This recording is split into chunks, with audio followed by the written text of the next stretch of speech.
StarSIP.in में आपका स्वागत है। बहुत से लोग जब शुरुआती इन्वेस्टमेंट करते हैं तो गलती से वो इंश्योरेंस को इन्वेस्टमेंट प्रोडक्ट समझ लेते हैं और इंश्योरेंस में वो जाके पैसा इन्वेस्ट कर देते हैं। राजू से पूछा जाए तो इंश्योरेंस में सिर्फ और सिर्फ एक प्रोडक्ट खरीदने लायक है, जिसको बोलते हैं टर्म प्लान। टर्म प्लान के अलावा कुछ नहीं खरीदना चाहिए।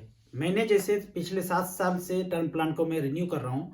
4,500 रुपया साल का मात्र देता हूँ और मुझे 50 लाख रुपए का इंश्योरेंस मिला है। मतलब मुझे कुछ होगा तो मेरे नॉमिनी को, मेरे वाइफ को 50 लाख रुपए मिल जाएगा। और इसके लिए मैं पे कितना करता हूँ? मात्र 5,000 रुपया से भी कम। तो 10,000, 15,000, 20,000 इतना पे करने की जरूरत नहीं है। आप मात्र 4,000, 5,000 रुपया पे करके 30 से 40 लाख, 50 लाख का टर्म इंश्योरेंस लेके बाकी जो बचे हुए पैसे हैं आप उसको म्यूचुअल फंड में इन्वेस्ट कर सकते हैं।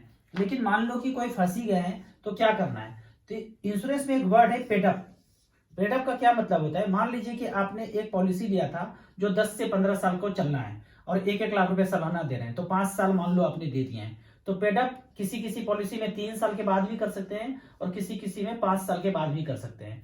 पेडअप का क्या मतलब होता है? मान लीजिए कि 5 साल में आपने 5 लाख रुपया दिया, पर देना आपको कितना था? 10 लाख देना था, पर आपने 5 लाख दिया और उसके बाद पेडअप कर दिया। पेडअप का मतलब है कि 10 लाख रुपया जो देना था तो आपने कितना दिया? 50% कम दिया। तो मेच्योरिटी पे जो भी बेनिफिट्स मिलना है वो 50% कर्टेल हो जाएगा।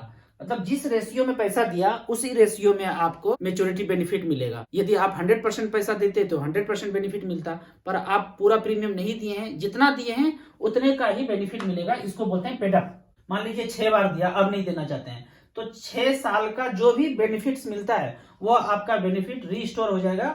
बाकी आपको प्रीमियम देने का जरूरत नहीं है। पेडअप का मतलब ही यही है कि फर्दर आपको प्रीमियम नहीं देना है। सरेंडर हो गया, अब आप फर्दर प्रीमियम नहीं दे रहे हैं और वहां पे लॉक हो गया, और उस हिसाब से ही आपको जितना पैसा आपने डाला है उसी हिसाब से आपको मेच्योरिटी पे सारे बेनिफिट और रिडीम्शन मिल जाएंगे।